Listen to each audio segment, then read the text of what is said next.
Hi everyone, welcome to my channel. চলো দেখে নেব শিবশক্তির তরফ থেকে কি বার্তা রয়েছে তোমাদের জন্য। শ্রাবণ মাস চলিতেছে, তো মহাদেবের বার্তা হিসেবেই এটাকে গ্রহণ করব। If you find yourself constantly seeing recurring numbers or words, it is a sign that you are being supported, cared and divinely protected by the universe. Wow, beautiful things are about to happen to you. Very very congratulations to all of you. চলো, এখানে যেটা বলতে চাইলো তোমরা আশা করি বুঝেই গেছো যে তুমি যদি কনস্ট্যান্টলি একই নাম্বার বারবার দেখে যাচ্ছ বা একই ওয়ার্ড বারবার শুনে যাচ্ছ বা মনে হচ্ছে, ধরো তোমার মনে হচ্ছে যে ওভার হচ্ছে এরকম যদি কিছু মনে হয়, বা তুমি খুব 777 দেখছো, যে নাম্বারগুলো আমার মনে আছে আমি সেগুলো বলছি, বা তুমি খুব 3 দেখছো, 1-3 কম্বিনেশন দেখছো, এরকম ধরনের কিছু দেখছো, 1-3-7 এইগুলো মানে এই নাম্বারগুলো বেশি প্রায়োরিটি পাচ্ছে আমার মনে হলো। তো এগুলো দেখছো বা তোমার ভীষণভাবে মনে হচ্ছে যে এবার তো কিছু ভালো হবে, এটা খুব মনে হচ্ছে, এবং রিসেন্টলি 15 ডেজ ধরে তো প্রচণ্ড বেশি পরিমাণে মনে হচ্ছে।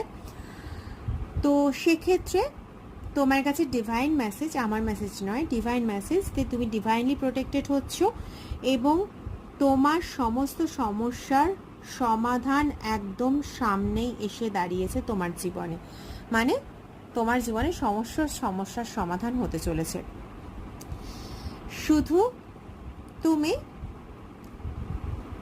ভয় পেও না থ্যাংক ইউ বলতে বা আই লাভ ইউ বলতে। মানে তোমার জীবনে কোনো রকম পার্সন এরকম ধরনের এসে অবশ্যই উপস্থিত রয়েছে বর্তমানে, যে হয়তো তোমার কাছে আই লাভ ইউ ওয়ার্ডটা বা থ্যাংক ইউ ওয়ার্ডটা শুনতে চায়, কিন্তু তুমি এই ওয়ার্ডগুলো আগে যাদের জন্য ইউজ করে দেখেছো, তুমি ঠকেছো বই, তোমার কিছু ভালো হয়নি, এই জন্য তুমি এই ওয়ার্ডগুলো পুনরায় ইউজ করতে খুব ভয় পাও। কিন্তু তোমাকে এটা সিক্রেট মেসেজ দেওয়া হচ্ছে যে তোমার জীবনে এমন ব্যক্তি আছে যারা রিয়েলি ডিজার্ভ করে তোমার তরফ থেকে এই ওয়ার্ডগুলো শোনা। তো তুমি তাদেরকে এগুলো বলো, ঠিক আছে? তুমি স্কেয়ার্ড হয়েও না, কারণ তোমার জীবনে কিন্তু হ্যাপি জায়গাগুলো আসছে, এবং কারো কারো ক্ষেত্রে কিন্তু অলরেডি দস্তক দে দিয়া হ্যায় জীবন মে। তো প্লিজ তুমি যে তোমার কাছে শুনতে চাইছে, যে তোমার জন্য পারফেক্ট ব্যক্তিত্ব, তাকে please I love you share করো, এবং যে প্রকৃতই থ্যাঙ্কস দেবার যোগ্য তাকে থ্যাংক ইউ জানাও। এতে তোমাদের রিলেশন অনেক বেশি হাইলাইটেড হবে।